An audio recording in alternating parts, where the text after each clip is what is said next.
नमस्कार, आप देख रहे हैं द हिंद 24 न्यूज और मैं हूं आपके साथ साक्षी। आइए नजर डालते हैं आज की बड़ी खबरों पर। দেখুন, প্রথম কথা হচ্ছে এই প্রথম মাননীয় প্রধানমন্ত্রী অপারেশন সিঁদুর হওয়ার পর, অপারেশন সিঁদুরের পর বা চলাকালীন উনি রাষ্ট্রকে সম্বোধন করলেন এবং সেখানে তিনি অনেকগুলো বিষয় বললেন। প্রথমে তিনি যেটা করেছেন সেটা হচ্ছে আমাদের সেনাবাহিনী, আমাদের বিজ্ঞানী এবং দেশবাসী সবাই ইররেসপেক্টিভ অফ পলিটিক্যাল পার্টি, জাতি ধর্ম নির্বিশেষে সবাই একসাথে দেশের সাথে ছিল। কিছু মানুষ তো উল্টো দিকে থাকবে, এটা স্বাভাবিক, এটা ভারতবর্ষের চিরন্তন অভ্যেস। ভারতবর্ষের বহু মানুষকে আমরা দেখেছি তারা উল্টো কথা বলে, কিন্তু বেশিরভাগ মানুষ দেশের সাথে, প্রধানমন্ত্রীর সাথে, ভারতের সেনাবাহিনীর সাথে ছিল।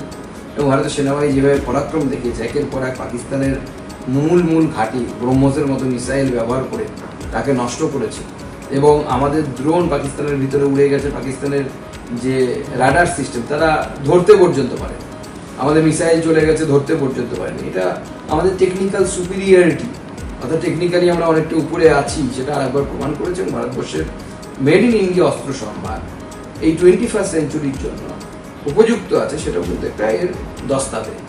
এবং মাননীয় প্রধানমন্ত্রী যেটা অনেকগুলো গুরুত্বপূর্ণ বিষয়ে বলেছেন যে যুদ্ধ এখনো শেষ হয়নি, সিজফায়ার এখনো কিন্তু প্রকৃতপক্ষে সিজফায়ার নেই, এটাও ইঙ্গিতপূর্ণ বক্তব্য বলে আমার মনে হয়। এবং তার সাথে সাথে উনি বলেছেন যে জল এবং রক্ত একসাথে বইতে পারে না। পাকিস্তানে যদি জল চায় তাহলে রক্ত বন্ধ করতে হবে, রক্তপাত বন্ধ করতে হবে। এবং আমার যেটা মনে হয় এই যুদ্ধ বা এই যে স্টেপ, এটা ভারতের তিরঙ্গা যাত্রা করার না, আমরা অবশ্যই করবো। আমরা রাজ্য থেকে শুরু করবো, কলকাতা থেকে শুরু হবে। বেশ কয়েকটি জেলে আমরা অলরেডি তিরঙ্গা যাত্রা শুরু করে দিয়েছিলাম অলরেডি, তো সেগুলো চলবে। কি মনে হচ্ছে পশ্চিমবঙ্গে কি পুলিশের যেভাবে প্রত্যেকবার বিজেপিকে আটকানো হয়, কিভাবে আপনারা এটা দেখুন, ভারতবর্ষের তিরঙ্গা যাত্রা আটকানোর মতো ক্ষমতা মমতা বন্দ্যোপাধ্যায়ের পুলিশের নেই, সেই দমও নেই, সেই সাহস নেই। আপনারা এটা পুরো ফুল ফেজে করবো, সেটাই একদম পলিসি স্টেটমেন্ট। এবং যেভাবে ভারতীয় নারীরা তাদের স্বামীকে হারিয়েছে, 25 জন প্লাস একজন নেপালি নাগরিক ছিল, সেখানে যেভাবে তাদেরকে মারা হয়েছে, এই নারীরা তাদের সিঁদুর মুছে দেওয়া হয়েছে, সেখানে অপারেশন সিঁদুর এই নামটায় একটা স্টেটমেন্ট, যে স্টেটমেন্ট গোটা ভারতবর্ষের তরফ থেকে গোটা বিশ্বকে দেওয়া হয়েছে, শুধু পাকিস্তানকে না। This should be the line of treating terrorism. এইভাবেই টেরোরিজমের ট্রিটমেন্ট দরকার। ভারতবর্ষ প্রয়োজন হলে বারবার এই ধরনের অপারেশন সিঁদুর করবে। 100 বেশি জঙ্গি মারা গেছে, যেভাবে বাহাবলপুর বলুন, পুরীর বলুন, এইসব জায়গা যেগুলো আজ পর্যন্ত বিশ্বের কেউ এখনো ওই জায়গায় অ্যাটাক করতে পারে। প্রধানমন্ত্রী মোদীর নেতৃত্বে এবার সেই জিনিসটা তার ডিফেন্স করে দিয়েছে। দেখুন, আমি সেটাই বারবার বলছি যে ভারতবর্ষের সাথে পাকিস্তানের যুদ্ধ হয়েছে, তিনবার হয়েছে। প্রতি ক্ষেত্রে কি হয়েছে, যুদ্ধের পরিপ্রেক্ষিতে যুদ্ধ হয়েছে, অর্থাৎ পাকিস্তান আক্রমণ করেছে, ভারত যুদ্ধ করেছে।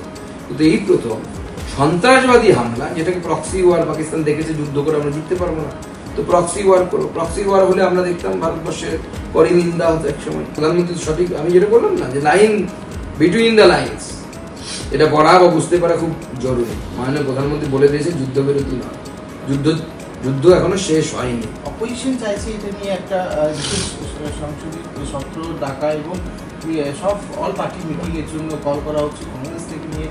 সঞ্জয় রাউত তো এটাও বলছেন কি প্রধানমন্ত্রী মোদী সিজফায়ার কেন করেছেন, আমাদের সেনারা কৃতিত্ব আছে, তারা আগেও আরও অনেক যুদ্ধ করার জন্য ক্ষমতা রয়েছে। কিন্তু যে প্রশ্নগুলো তোলা হচ্ছে সেই বিষয়ে কি বলবেন, এবং প্রধানমন্ত্রী মোদী এবং অমিত শাহকে ইস্তফা দেওয়া? দেখুন, আমাদের অপোজিশন এটাই সমস্যা, দে আর ফ্র্যাগমেন্টেড এবং দে আর উইদাউট এনি আইডিয়া। তাদের কোনো আইডিয়া নেই, কিচ্ছু নেই।